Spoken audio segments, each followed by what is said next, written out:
হাঁটতে হাঁটতে হঠাৎ তৃপ্তি দাঁড়িয়ে গেল। ওকে জিজ্ঞেস করায় ও কোনো কথা বলছিল না। ওকে আমরা যতই টানছিলাম ও আরো বেশি শক্ত হয়ে যাচ্ছিল, যেন কোনো শক্ত পাথর। হঠাৎ ও অস্বাভাবিক আচরণ করতে লাগলো, আমরা বুঝতে পারছিলাম না কি করব। অন্যদিকে ছোট কাজিন তাসু আর আরবি কান্নাকাটি করছিল। হঠাৎ তৃপ্তি পেছন থেকে দৌড় দিল, আমরা ওকে ধরতে পেছনে দৌড় দিলাম। ও যেন ছুটেই চলছিল, আমরা ওর সাথে পেরে উঠছিলাম না। হঠাৎ তৃপ্তি অজ্ঞান হয়ে গেল। আমরা কি করব বুঝে উঠতে না পেরে ওকে নিয়ে সামনের দিকে হাঁটতে লাগলাম।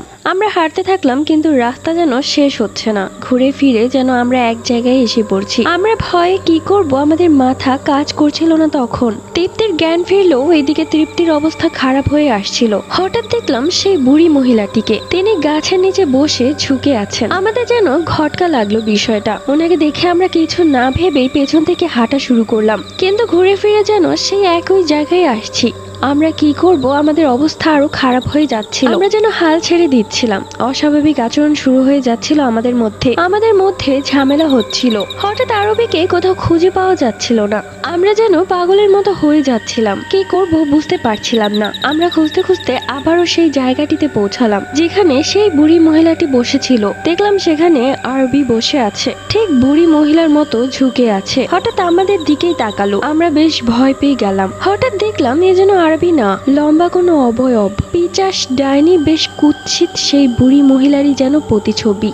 আমরা ভয়ে চিৎকার করতে লাগলাম, কিন্তু গলা দিয়ে যেন কোনো স্বর বের হলো না। অবয়বটি যেন আমাদেরকে গিলে ফেলবে, আমাদের দিকে আসতে লাগলো। সাথে সাথে এশা রাজারের ধ্বনি শোনা গেল এবং সব যেন ঠিক হয়ে গেল।